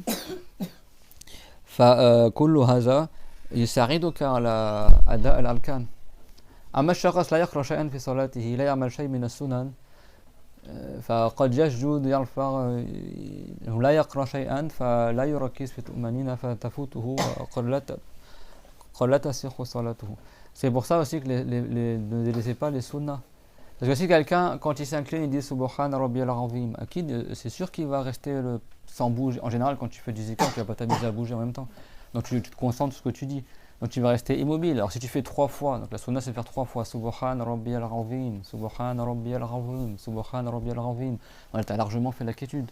Tu te redresses, Samir Allahu liman hamida, Rabbana wa lakal hamd. Parce que la quiétude, les amis, la quiétude dans la prière, c'est un pilier de la prière. Ça veut dire quoi? C'est-à-dire que dans l'école de Chaféry, si tu doutes est-ce que j'ai fait la quiétude ou pas, c'est un devoir que tu reviennes au pilier d'avant, tu fais la quiétude et après tu reprends. C'est clair? Donc moi ça m'arrive, ça peut arriver à vous aussi, bon moi je suis faible, je suis plus faible que vous, mais des fois tu arrives, tu doutes est-ce que tu as fait la quiétude ou pas. Mais tu te rappelles que tu as dit Samir Allahu liman hamida, Rabbana wa lakal hamd. Si tu as dit Samir Allahu liman hamida, Rabbana wa lakal hamd, c'est sûr que tu as fait la quiétude. Mais tu sais, des fois tu es pressé, tu te prosternes comme ça, et pendant que tu te prosternes, tu dis attends, moi j'ai fait la quiétude quand je me suis relevé ou je me suis relevé directement, j'ai prosterné. Bah si tu sais que tu as fait le dhikr qui est rapporté, bah ça t'enlève le waswas. Je dis ah bah oui, bah si j'ai fait le dhikr, c'est que forcément j'ai fait la quiétude. Donc ça t'aide énormément. Également, les dhikr, ça t'aide aussi pour savoir, enfin les trucs, les sunnahs, ça t'aide aussi pour savoir dans quel raka tu es, dans quel, tu vois. Par exemple, si tu as fait le premier tashahhud, bah tu sais qu'il te reste 2 raka. Si tu fais pas le premier tashahhud, tu es là, attends, je suis dans la 3e raka ou dans la 2e raka. T'as compris? Donc ça te structure ta prière. C'est pour ça que les sunnahs, c'est important de les faire, parce que ça t'aide aussi à que le shaitan ne te perturbe pas. Parce que quand tu rentres dans ta prière, ça va dans le hadith, que le shaitan il arrive, il te fait penser à plein de trucs dans la prière. C'est vrai, des fois quand tu pries, avant de faire la prière, tu penses à une chose, dès que tu rentres dans ta prière, il y a tous tes soucis qui reviennent, et puis les trucs, et le travail, et machin, et les enfants, ce que tu vas manger, le dessin animé que tu vas aller voir, ou machin. Tu penses à 1 milliard de trucs que tu n'as jamais pensé dans ta vie, juste au moment où tu fais la prière. Et là, tu oublies, après, purée, c'est quoi, de quel raka je suis, est-ce que j'ai récité, pas récité, etc. Et ça, c'est rapporté dans le hadith. Shaitan, il te fait penser à plein de trucs, et après, il te fait douter dans quel raka tu es, etc. Donc, dans l'école de Chaféry, quand tu doutes, bah, tu rajoutes par précaution. Si tu doutes est-ce que je suis dans la 1re ou 2e raka, tu rajoutes 1 raka. Tu doutes est-ce que... par exemple, si tu doutes est-ce que je suis resté immobile ou pas dans la prosternation, et tu doutes après t'être relevé de la prosternation, attention, la quiétude c'est un pilier. C'est-à-dire si tu es prosterné, tu t'assois, et pendant que tu es assis, tu te dis attends, mais moi quand je me suis prosterné, est-ce que je suis resté le temps de dire Subhanallah ou pas? Bah si tu n'es pas sûr d'avoir fait la quiétude, c'est un devoir que tu reviens à la prosternation, tu restes sans bouger pour la quiétude, et après tu refais la quiétude. C'est aussi un pilier. C'est-à-dire que le fait de refaire le pilier, c'est pas que pour l'inclination, la prosternation, c'est aussi pour le redressement, c'est aussi pour les quiétudes. Donc si toi pendant la quiétude tu dis les paroles qui sont sunna, bah, ça t'aide à être sûr que tu as fait la quiétude. Mais si tu fais jamais les paroles sunna, quand tu es incliné tu dis pas Subhan Rabbiyal Azim par exemple, tu t'inclines, tu te redresses. Peut-être toi t'es resté, mais pendant que tu étais dans la quiétude, enfin pendant que tu étais incliné, tu as fait un peu ça, ou tu as bougé les mains. Tu vois, alors est-ce que vraiment tu es resté sans bouger ni tes bras ni tes jambes pendant le temps de dire Subhanallah? Tu vois? Bah, tu vois, des fois tu peux avoir du waswas. Donc le fait que tu as fait la parole sunna, bah, le temps de dire Subhan Rabbiyal Azim, c'est 3 fois plus long que la parole Subhanallah, bah, tu es sûr que tu as fait la quiétude. C'est clair, mais ceux qui font la prière vite, tout ça, bah, des fois, même si tu, soi-disant, tu bouges pas, mais si tu fasses ça ou ça pendant que tu es prosterné ou incliné, ça compte comme un mouvement, donc tu n'as pas fait la quiétude. Parce que c'est quoi les enfants, les gestes qui ne sont pas comptés dans la prière comme un mouvement et qui ne contredisent pas la quiétude? Toi? De bouger quoi? De bouger toute la main. Donc de bouger les doigts, on a dit. La main, et si c'est pas le poignet, ça compte pas comme un mouvement. Si tu bouges la main sans le poignet, ça compte pas comme un mouvement. C'est bon? Donc les mains, on a dit quoi? Enfin les doigts. Quelqu'un durant sa prière, il ferme un bouton, il ouvre un bouton par exemple, sans bouger le poignet, ça compte pas comme un mouvement. Et ça, on parle pas des gestes pour jouer. Il y a quoi encore? Les yeux, ouais, très bien.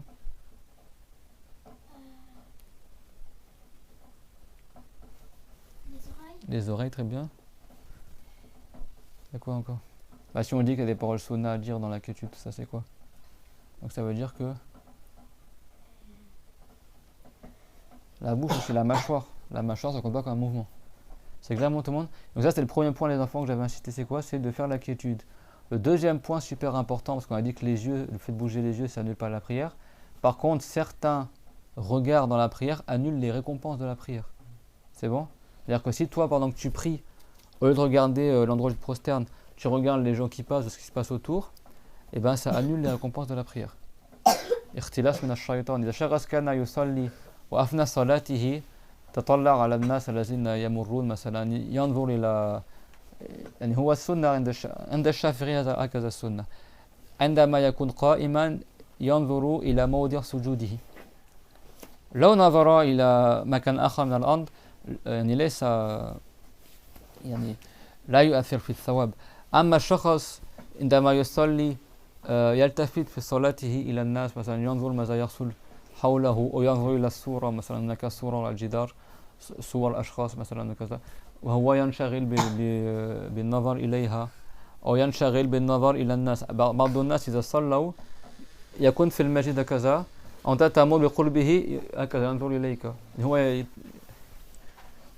أنت تصلي ولا تصلي فهذا كما قال الرسول عليه السلام الاختلاس من الشيطان يعني هكذا يلهيك في صلاتك فهذا يذهب ثواب الصلاة. Vous savez, il y a des gens, quand tu es à la mosquée par exemple, ils sont en train de prier, et toi tu passes, le gars, tu vois, il te regarde comme ça pendant que mais tu fais la prière, tu fais pas la prière. Si toi, pendant ta prière, tu regardes les gens qui passent, tu regardes ailleurs ce qui se passe autour, par exemple, tu as une image, tu as une photo dans ton salon, un poster, j'en sais rien, bon, c'est pas le mieux bien sûr, et que par exemple tu pries, tu regardes les images autour de toi, ou tu regardes les gens qui passent, tu n'as aucune récompense dans ta prière.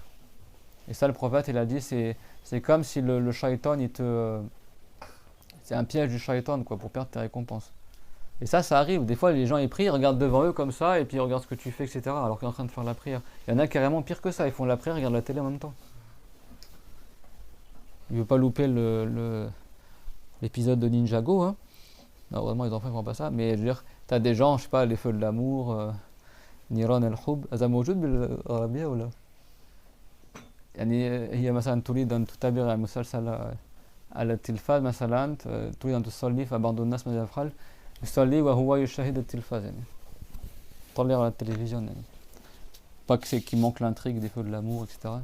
C'est démodé mais dans les feux de l'amour il n'y a plus personne qui regarde si ça existe encore. C'est avant les discours de Nietzsche.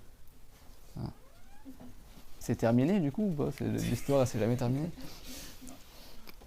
Voilà, je sais pas si ça existe en arabe ou pas ça. En arabe traduit ça fait Niran al-Hub هذا موجود بالعربية. En arabe ça fait une jolie phrase. هذه يعني مسلسل على التلفاز مشهور عندنا. Bon bref, donc il y a des gens tellement ou les jeux vidéo machin ou le gars je sais pas. Ouais. Et ça annule pas la prière mais ça annule les récompenses de la prière. quand tu pries, tu penses à Allah. Ça veut pas dire que tu imagines Allah, mais tu penses à adorer Allah. Et c'est pas tu fais attention à ce qui se passe autour. Certains saints, ils priaient, sa maison elle brûlait, et lui dans sa prière. C'était Zayn el-Rabidin, ils lui ont dit mais t'as pas eu peur Elle dit le feu de l'au-delà il m'a détourné du feu du bas monde. Alors lui il savait, comme c'était un saint, il savait que Dieu le protégerait. Omar ibn al-Khattab, pendant qu'il priait, le gars il l'a poignardé.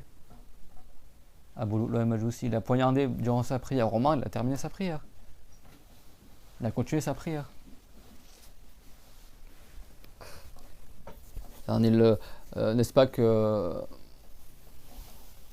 un des compagnons, pendant que le Hajjaj il catapultait des rochers sur la Mecque et tout ça, même sur la Kaaba, etc. Il y avait Ibn Zubayr, il était comme ça devant la Kaaba en train de prier, et pendant qu'il priait, tu avais les rochers qui passaient devant lui ou qui étaient catapultés, etc. Et lui, il était en train de faire sa prière.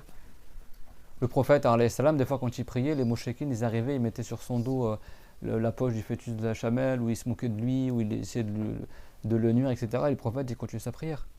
Pendant qu'il priait, ils allaient à côté de lui, ils disaient des paroles de chien, c'était comme des shayatines, quoi. Et malgré ça, le prophète, il continuait sa prière. C'est-à-dire des choses aussi dures, et malgré ça, il continuait à prier. Pendant les batailles, les compagnons, ils priaient durant la bataille. Pendant qu'il est en train de se combattre, ils faisaient la prière. Parce qu'il y a des manières de prier dans la guerre. Ça, c'est pas du tout dans le livre qu'on va faire là, mais il y a des cas de figure où même tu es en train de combattre, et tu fais de la prière en même temps, quoi. À l'époque, ça se fait, c'est des chapitres aussi, d'accord. Il y a des cas de figure où ils font deux groupes, et pendant qu'un groupe y prie, l'autre il monte la garde, etc. Mais il y a des cas de figure où tellement tu es en pleine bataille, même en pleine bataille, avec les épées, les chevaux, etc. Si le temps de la prière va sortir, tu n'as pas de moyen de sortir pour faire la prière, tu dois faire la prière pendant que tu es en train de combattre. Et donc il y a des manières de faire. Même si tu as du sang sur toi, même si tu es en train de découper, faire de la charcuterie, etc. Du coup, voilà, il y a un prophète, c'est Yushar, si je ne me trompe pas. Il y avait une bataille et il fallait c'était Yushar, l'élève de Moussa, alayhi salam. C'est que Moussa, Dieu lui avait ordonné, avec Banu Israël, de reprendre Jérusalem. Et Banu Israël, qu'est-ce qu'ils ont dit? Ils ont dit Idhab anta wa rabbuka, pars tout seul avec l'aide de ton Seigneur. Ils l'ont abandonné.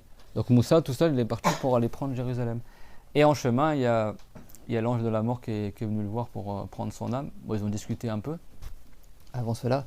Et Moussa, il a demandé à Allah qu'il le fasse mourir à un jet de pierre de Jérusalem. Il n'a pas pu aller jusqu'à Jérusalem, mais il a demandé à Allah parce que les prophètes sont enterrés là où ils meurent, qu'il meure proche de Jérusalem. Et Dieu lui a accordé cela. Il est mort, après la terre, son corps il a été mis proche de Jérusalem. Et en fait, Moussa et Sam, qui était très très fort, je fais une petite histoire comme ça les enfants ne s'endorment pas, et Moussa était très fort et très courageux. Et en fait, Razraïl, l'ange de la mort, qui est un ange honoré comme tous les anges sont des saints de Allah Azza wa Jal. Mais l'ange Razraïl, c'est l'ange de la mort, celui qui prend les âmes, d'accord, des gens qui meurent. Et donc, l'ange Razraïl est venu par derrière. Vous savez, les prophètes, c'est pas comme nous. Nous, l'ange de la mort, il arrive, en général, il arrive avec les anges de la miséricorde ou du châtiment selon le cas de la personne, que Dieu nous préserve du châtiment, amin. Mais en général, il arrive un peu avant, tu le vois arriver avec les anges. Si tu es à la maison vertueuse, tu annonces la bonne nouvelle, mais après tu meurs. En général, tu n'as pas trop le temps de discuter. Tu vois l'ange qui arrive, et des fois tu meurs directement, ou des fois même tu meurs sans même. Il n'y a pas de préliminaire, quoi. Mais les prophètes, des fois, l'ange il arrive un peu en avance. Il arrive comme ça. Pour le prophète Mohammed, sallallahu alayhi wa sallam, l'ange Razraïl, il est arrivé, il a demandé l'autorisation d'entrer. Pas il est arrivé directement, il a pris l'âme du prophète. Il est resté à la porte de la chambre de Raïcha, il a demandé l'autorisation de rentrer. Le prophète l'a autorisé, il est rentré. Et après, il a pris l'âme du prophète, alayhi salatu wa salam. Daoud, alayhi salam, il y avait comme ça 30 portes à franchir pour arriver jusqu'à sa chambre. Puis il voit un homme dans sa chambre, il dit mais comment t'es rentré jusqu'ici? Parce qu'il y avait des gardes à franchir, tout un truc. Et la personne lui a dit moi je suis celui qui n'a pas besoin d'autorisation pour rentrer. Après il a compris que c'était l'ange Razraïl et il lui a passé le salam, après il est décédé. Tu vois? Le prophète Sulaiman, en revanche le fils de Daoud, lui il est mort durant sa prière. Il priait la prière du Soubor avec son bâton et pendant qu'il priait il est mort. Et il est resté debout comme ça avec son bâton. Les gens ils croyaient qu'il était encore vivant, quoi. Il est resté 1 an comme ça debout. Les djinns ils croyaient qu'il était encore vivant, donc ils continuaient à travailler pour lui. Et après, vous connaissez l'histoire. C'est quoi l'histoire, faut que tu te rappelles? C'est passé quoi? T'as entendu cette histoire ou pas? Et donc c'est passé quoi après? Il y a une petite termite qui est arrivée, qui a grignoté le bâton. Après le bâton il s'est cassé et du coup Sulaiman il est tombé et c'est là que les djinns ils ont su qu'en fait Sulaiman il était mort. Et ça c'était Sulaiman qui avait demandé ça à Allah Azza wa Jal, de 1 parce que c'était les djinns, les shayatines, tout ça qui reconstruisaient la mosquée de Jérusalem. À Jérusalem c'est pas un temple, c'est une mosquée, d'accord. Donc vous savez que c'est Daoud qui a commencé parce que ça avait été détruit par le roi Burta Nassar, etc. Bon, on va pas faire toute l'histoire des prophètes, mais ça a été détruit. Après, c'est le prophète David qui a commencé à reconstruire la mosquée de Jérusalem, mais il est mort avant, et du coup, Sulaiman qui a terminé. Mais Sulaiman, il craignait de mourir avant que ce soit terminé. Donc, il a demandé à Allah que si jamais il meurt, que Allah il voile la mort de Sulaiman pour que les Shayatines ils terminent de construire la mosquée et que ça soit achevé. D'accord, la mosquée de Jérusalem, le Masjid al-Aqsa. Et donc, quand il est mort, Sulaiman, il est mort durant sa prière. Donc, il était debout comme ça avec son bâton, et le bâton, il le tenait. Et comme les prophètes, leur corps, ils ne se décomposent pas, etc., bah, les djinns, ils pensaient qu'il était encore vivant. Et il restait 1 an pour terminer la mosquée. Donc, ils ont continué à travailler, tu vois, en craignant que Sulaiman les châtie si jamais il ne termine pas, etc. Et quand ils ont terminé, bah, Dieu il a envoyé une petite termite qui a grignoté le bâton. Et après, Sulaiman, il est tombé. Et là, bah, les djinns étaient dégoûtés parce qu'ils se sont rendus compte qu'en fait, ça faisait 1 an qu'ils travaillaient en ayant peur que Sulaiman les punisse, et en fait Sulaiman était décédé. Et du coup, bah, ça a prouvé à tout le monde qu'en fait les djinns ne connaissent pas ce qui est caché, parce que les djinns à l'époque de Sulaiman, ils prétendaient connaître l'avenir, et le ghaib, etc. Et en même temps, ça a permis que la mosquée soit terminée. D'accord. Donc Sulaiman est mort durant sa prière. Moussa alayhi salam, lui, bah, il était vers Jérusalem, donc il partait pour aller à Jérusalem tout seul. Hein. Dieu lui a ordonné, bah, Israël n'a pas voulu l'aider, il est parti tout seul pour aller récupérer Jérusalem. Et en chemin, il y a Razraïl qui est arrivé, mais Razraïl il est arrivé par derrière. Donc Moussa, il a pensé que quelqu'un il l'attaque par derrière. Du coup, c'est retourné, il a donné un coup, mais Razraïl c'est un ange, donc il ne craint pas les coups. Et il a donné un coup dans l'œil de Razraïl en pensant que c'était un homme qui l'attaquait par derrière.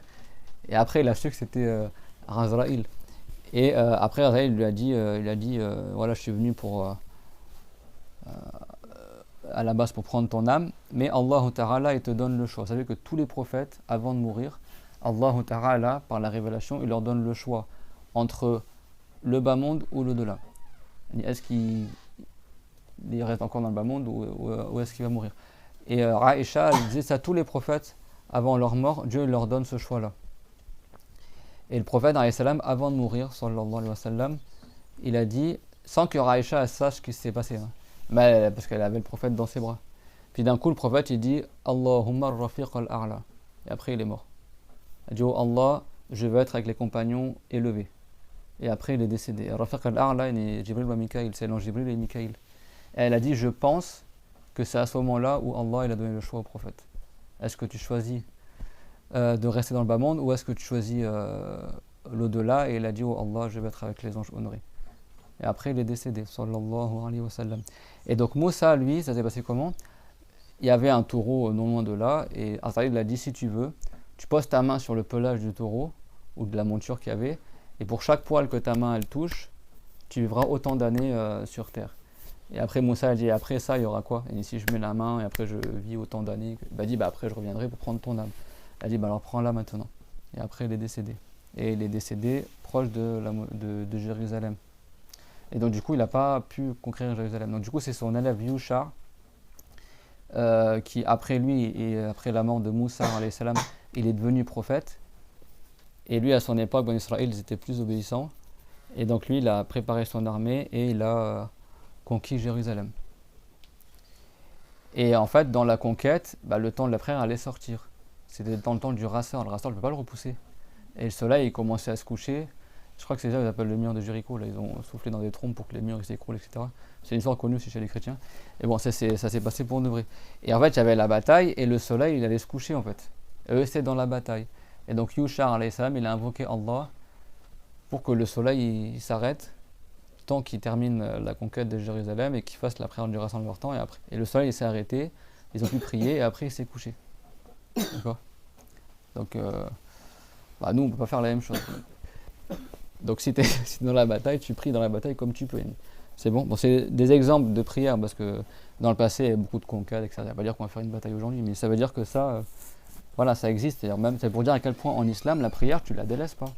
Fois dernière, on avait vu si t'es paralysé, etc. Même dans ces cas de figure-là, même si quelqu'un il se noie dans la mer, et s'il est dans une planche comme ça, planche de bateau là, dans l'océan comme ça, et ben, il fait la prière comme il peut. D'accord? Tu ne délaisses pas la prière. Tant que tu es conscient, tu fais comme tu peux. Allah yarhamuna. Allah yarhamuna. C'est bon les enfants l'histoire de Moussa? Yushar c'est élève de Moussa alayhi salam, qui après est devenu prophète aussi. Donc quand tu pries, tu fais pas attention à ce qui se passe autour. Et ça, beaucoup de gens ils le font. C'est bon les enfants? C'est pas tu pries, en même temps que tu pries, tu regardes ce qui se passe autour, etc. Par contre, quand tu pries devant la Kaaba, tu regardes la Kaaba. Ça augmente ta crainte dans la prière. Et dans certaines écoles, tu pries en regardant devant toi. Chez les Malikites, tu pries en regardant devant toi. Mais dans l'école Chaféry, non. Dans l'école de Chaféry, quand tu es debout, tu regardes l'endroit où tu te prosternes. L'endroit où tu poses ton front quand tu te prosternes, c'est bon? Et après, quand tu fais le premier tashahhud, quand tu fais dans le dernier tashahhud, tu regardes l'endroit où tu te prosternes. Et après, quand tu dis Ashhadu an la ilaha illallah, là tu regardes ton doigt. Et après, tu baisses ta tête plus vers les genoux. Et après, tu fais le Ashhadu anna Muhammadar Rasulullah.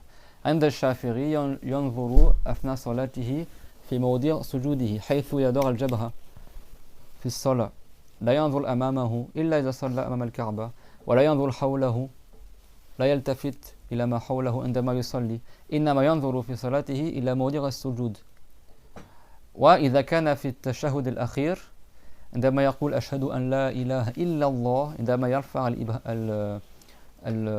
المسبحة ينظر إلى المسبحة ثم يخفض بصره إلى نحو الركبتين ويقول وأشهد أن محمدا رسول الله ويختم صلاته هكذا لا ينظر أمامه لا ينظر إلى الجوانب لا ينظر إلى يعني يخفض البصر هذه السنة أما من يلتفت في صلاته إلى مثلا ما حوله وإلى المارين لقربه أو إلى الصور في البيت مثلا عنده مثلا فوتو صور يعني معلقة على الجدار وينظر إليها أثناء صلاته ينشغل بها أثناء صلاته هذا يذهب ثواب صلاته ويكره أن يصلي بوجود الصور et c'est déconseillé de prier en présence d'images خاصة إذا كانت الصور أمامك et plus encore si c'est les images elles sont devant toi أما إذا كان الشخص يصلي أمام مرآة هذا لا يكره إلا إذا كان ينشغل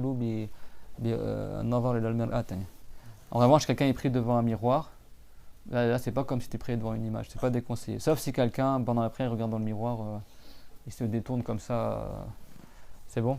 فلذلك الشخص إذا كان يخشى في صلاته من كثرة مثلا الناس حوله أو مثلا يصلي في السوق مثلا وفي مكان يعني قد يلتهي بما حوله فهنا لا يكره أن يغمض عينيه في الصلاة حتى يحافظ على الخشوع. Donc si tu pries dans un endroit, par exemple, tu as des enfants qui passent, tu sais, des fois tu pries pas dans un marché ou quelque part, tu as des gens qui passent devant toi, tu as du mal à te concentrer, il se passe plein de trucs autour de toi, ou tu pries chez toi, les enfants ils font une bataille de coussins à côté de toi, ou enfin tu as du mal à ne pas regarder autour de toi. Bah, dans ce cas-là, les savants ils disent c'est pas déconseillé que tu fermes les yeux pour rester concentré dans ta prière. Et le mieux, comme vous le savez, c'est de prier dans le noir à la base, ou dans la pénombre. Mais à la base, vous savez que c'est déconseillé de fermer les yeux dans la prière. Quand tu pries, c'est pas tu fais ta prière en fermant les yeux. Surtout en plus tu vas te prosterner, tu tapes sur un truc que tu n'as pas vu parce que tu avais les yeux fermés. D'accord? Mais les savants ils disent sauf si tu as une excuse. Par exemple, si tu crains de ne pas avoir la crainte de Allah, si tu penses qu'à cause de ce qui se passe autour, tu n'auras pas de concentrer dans ta prière, pour te concentrer, tu peux fermer les yeux. Bien sûr, après tu les ouvres quand tu veux te prosterner, t'incliner pour ne pas te prendre un truc dans la tête si jamais il y a quelque chose devant toi. Mais là, c'est pas déconseillé. Et même dans ça, des fois, il y a des détails aussi. Mais si par exemple, toi, tu te retrouves après quelque part, je sais pas, tu es à la gare, tu sais, des fois, tu pries dans des endroits. C'est pas d'endroit habituellement à l'aéroport par exemple, tu as les gens qui passent devant toi, dans ce cas-là, de toute façon à la base tu regardes le sol, mais bon des fois même en regardant le sol tu es un peu perturbé etc. Et dans ce cas-là, c'est pas déconseillé que tu fermes les yeux pour rester concentré. C'est bon? C'est bon les enfants? Donc quand vous priez, c'est pas tu pries comme ça et tu regardes ceux qui rentrent dans la chambre ou dans le salon, ou vous regardez le sol quand vous priez.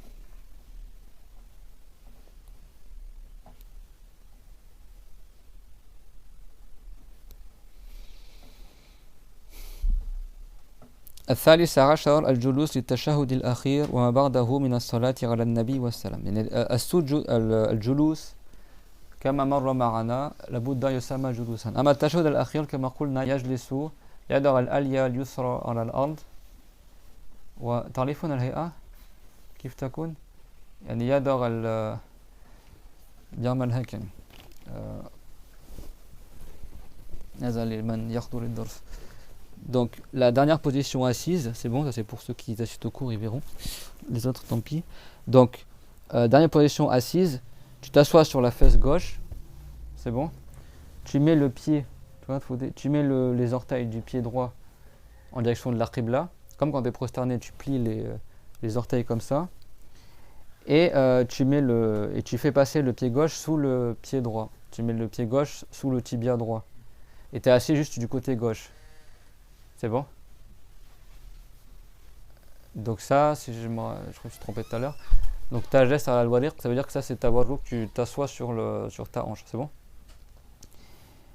Et ça c'est quand tu termines ta prière. Là, tu vas pas te relever facilement comme ça. Mais c'est une position qui te rend à l'aise pour rester longtemps assis. Parce qu'on a dit que tu fais du zikr, etc. dans les tashahhud, tu restes un peu longtemps assis, et puis même c'est recommandé que tu restes après ta prière, à faire des invocations, même après avoir passé le salam. Et pour le soubor, c'est recommandé qu'après le soubor, tu restes jusqu'à ce que le soleil se lève. Donc ça, c'est une position qui te permet d'être bien assis confortablement. C'est bon? Donc si je me trompe, dites-moi, parce que comme je suis fatigué, des fois j'ai un peu des trous de mémoire. Donc ça, si je ne me trompe pas, c'est tawarruk parce que tu es assis sur al-wariq, c'est bon? Ça, c'est la dernière position assise. Comme j'ai dit en arabe tout à l'heure, parce que j'ai fait un peu hors-sujet tout à l'heure, en parlant de la position assise entre deux prosternations, là c'est pas la même chose que là. Là on parle pour le tashahhud. Si tu fais les sunnahs, imaginons que moi je suis imam, je suis assis comme ça. S'il y a un ma'moum, je sais pas si on me voit toujours devant. Non, s'il y a un ma'moum qui arrive en retard, c'est bon, et ben, comment tu es assis, il va voir que tu es en dernière position assise, donc il sait que c'est le dernier tashahhud. Par contre, pour le premier tashahhud, qu'est-ce que tu fais? Tu gardes le pied aussi comme ça, c'est bon? Donc les orteils droits en direction de la qibla, comme quand tu es prosterné, sauf que tu es assis sur le pied gauche. C'est bon? C'est clair? Et là, tu peux facilement te relever.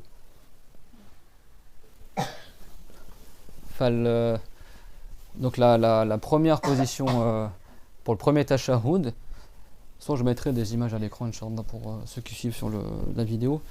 Mais en gros, quand c'est le premier tashahhud, tu es assis sur le pied gauche. C'est bon? Tu es assis sur le pied gauche et tu as le pied droit comme ça. Tu mets les orteils en direction de la qibla comme quand tu es prosterné. Et ta fesse gauche, elle est sur le talon du pied gauche. Et ça, c'est le premier tashahhud. Donc si quelqu'un il arrive en retard dans la prière, il voit que l'imam est assis comme ça, il sait que l'imam est dans le premier tashahhud. Donc cette position-là, quand tu es assis sur le pied, tu peux te relever facilement. C'est ça aussi l'intérêt de cette position assise. C'est que facilement, tu peux te relever pour faire la troisième raka. Par contre, la dernière position assise, eh ben, tu es assis carrément, tu mets ta fesse gauche sur le sol. C'est bon? Donc tu es calé sur le sol. Et le pied gauche, tu vas le mettre sous le tibia du pied droit. C'est-à-dire que le pied droit, il va être comme ça. D'accord? Et le pied gauche, tu le fais passer dessous comme ça et tu es assis sur la fesse gauche. C'est bon? Et donc ça, c'est une position où tu es bien calé sur le sol, c'est compliqué de te relever, et ça, c'est la position pour que tu restes à l'aise assis par terre, parce que tu vas rajouter des paroles en plus dans les tashahhud, et en plus, c'est bien que tu restes assis à la fin de la prière, etc. Voilà, donc ça, si je me rappelle bien, la dernière, c'est tawarruk, et le premier, c'est l'iftirosh. C'est ça, c'est cool, quoi. Franchement, avec la fatigue, des fois, j'oublie des trucs, des fois, tu sais, mais au moment du cours, tu sais plus. Donc voilà. C'est bon, ça c'est pas obligatoire dans la prière, ça c'est parmi ce qu'on appelle également les héa, c'est-à-dire les attitudes de la prière. Si tu les délaisses, t'as pas à faire la prostration de l'oubli. C'est bon? Donc ça veut dire que même si quelqu'un il est simplement assis sur ses talons, ça reste sunna aussi. ولو لم يعمل الافتراش والتورك لكن جلس على العقبين كذلك هذا من السنة يعني لا يجلس مباشرة على الأرض لما يكون tashahhud al-awwal. Quand il y a un premier tashahhud, il n'est pas assis sur le sol directement, il a ses fesses posées au minimum sur son pied gauche. C'est bon, sur le talon gauche. C'est bon, mais même s'il s'assoit, des fois des gens ils n'arrivent pas avec le pied droit le plier comme ça. Donc il s'assoit juste sur les deux talons de ses pieds. Ça reste sunna aussi. C'est bon, tout le monde voit de quoi je parle? Ça reste sunna. Donc la position assise pour les tashahhud, et également pour pouvoir dire l'invocation en faveur du prophète, et pour dire le salam, ça c'est un pied de la prière. C'est bon? Al-julus al-akhir kadhalika min arkan as-salat. C'est-à-dire que durant tout le temps où il récite le tashahhud, le dernier tashahhud à la fin de sa prière, l'invocation en faveur du prophète et le salam, il faut qu'il soit assis. C'est pas quelqu'un qui commence à dire assalamu alaikum puis se lève avant qu'il termine le salam. Pendant toute la durée du salam, il faut qu'il soit assis. C'est bon? En direction de la qibla, etc. طيلة التشهد والصلاة على النبي والصلاة على النبي والسلام يبقى جالسا بهيئة تسمى جلوس ولو جالسا على الأرض ولو متربعا ولو يعني قلفصا يعني أن يجلس أن الكلب يسر القلفصا يعني يجلس بحيث يسمى جلوس même s'il est assis directement par terre ou en tailleur ou les pieds tendus ou avec les genoux comme ça comme le chien a dit tout à l'heure, l'important c'est que ce soit assis. D'accord. Après bien sûr il y a des positions sunna et des positions déconseillées, mais il faut que ses fesses soient posées sur quelque chose, même si c'est sur ses pieds. Je sais pas, il y a les fesses en l'air. الرابع عشر التشهد الأخير فليقول التحيات المباركات والصلوات الطيبات لله.